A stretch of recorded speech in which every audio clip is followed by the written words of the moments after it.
yang zalim, satu rejim yang telah mengabaikan kebajikan rakyat.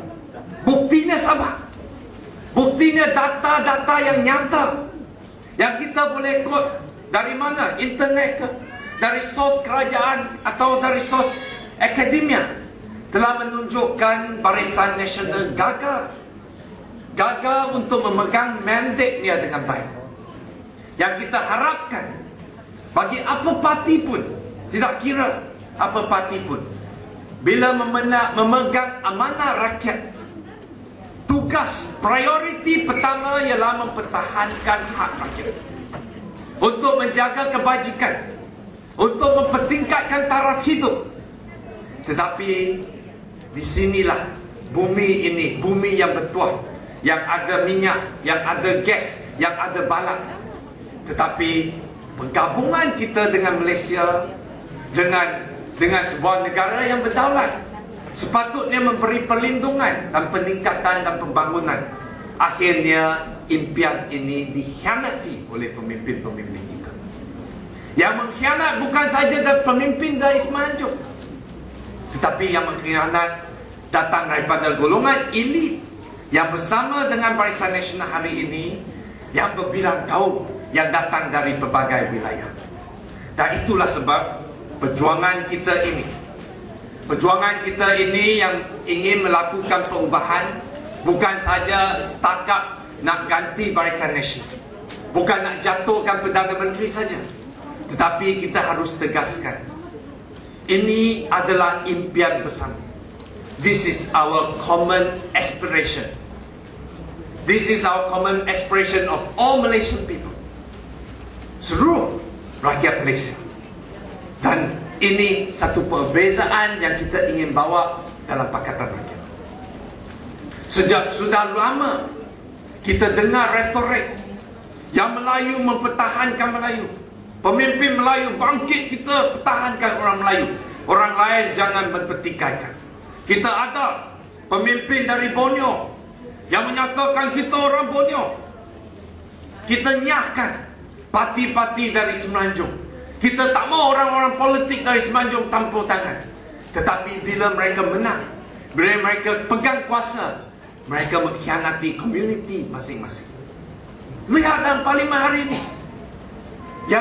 yang kekalkan Barisan Nasional adalah ahli-ahli parlimen dari Sabah dan Sarawak. Tapi bila isu tadi yang sebut saudara James Ghani sebut, bila minyak, telaga minyak diserah percuma kepada negara lain, tidak ada seorang pun wakil rakyat dari Borneo yang bangkit untuk menentang, yang mempertikaikan keputusan ini, yang bangkit untuk membawa isu-isu ini.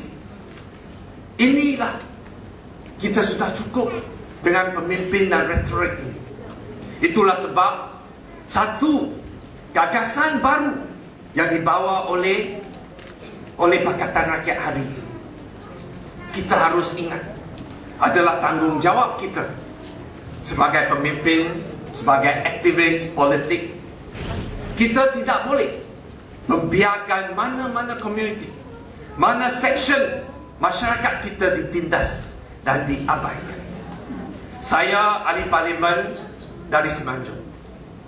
Saya bukan datang dari Sabah atau Sarawak, tetapi tanggungjawab saya bukan saja untuk mempertahankan orang Cina, kerana saya orang Tionghoa.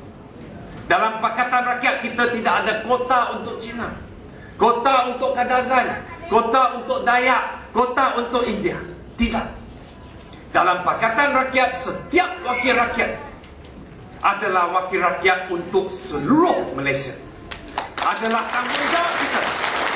Walaupun kita datang dari Semenanjung, tetapi kita tidak boleh membiarkan sahabat-sahabat kita, adik-beradik kita, saudara mara kita di Sabah atau di Sarawak menderita, sungguh pun kita duduk di bumi yang bertuah ini.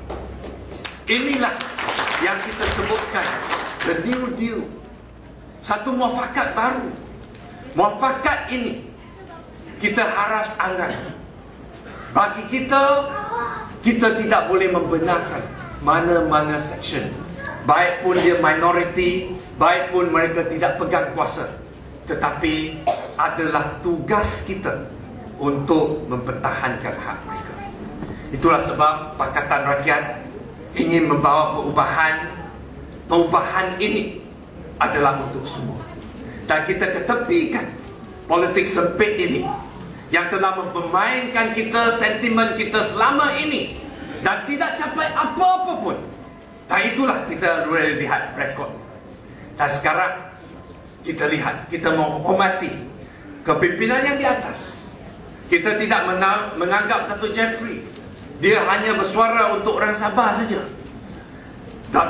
Dr. Jeffrey adalah pemimpin untuk seluruh rakyat Malaysia.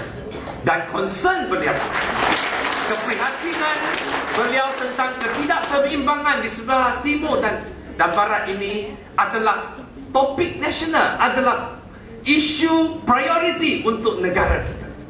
Kita tidak boleh membiarkan ada sebahagian daripada wilayah kita diabaikan pembangunan, ditindas dan diketepikan. Tidak boleh.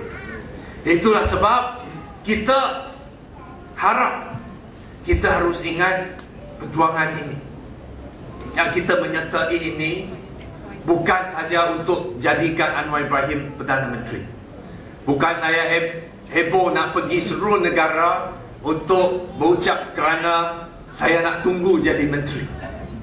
Ini bukan matlamat kita.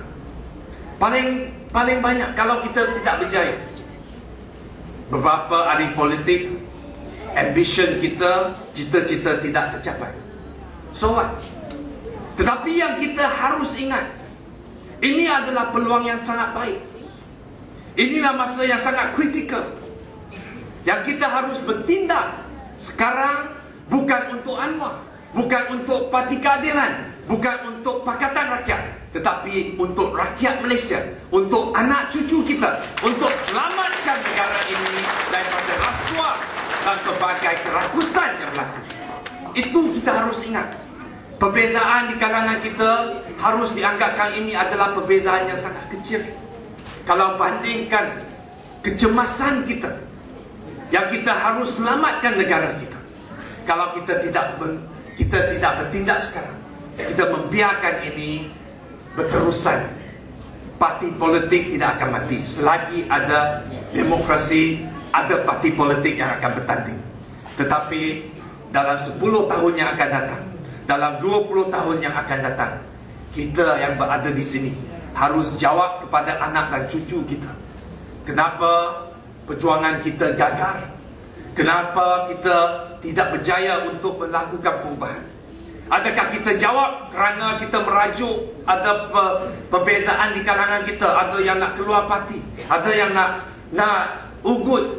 Dan itulah sebab kita hilang keperluangan keemasan ini, kerana rakyat hilang keyakinan kepada kita. Atau kerana kita telah terima janji manis, dah bagi sekeping tanah, atau dah bagi berapa ribu ringgit, dan kita sudah lupa nasib anak dan cucu kita di tangan kita. Adakah ini yang kita jawab kepada anak dan cucu kita satu hari nanti? Itu terpulangkan kepada setiap individu untuk buat keputusan. Kita tidak menyertai perjuangan ini untuk siapa-siapa. Bukan untuk Jeffrey, bukan untuk Ansari, bukan untuk Anwar Ibrahim.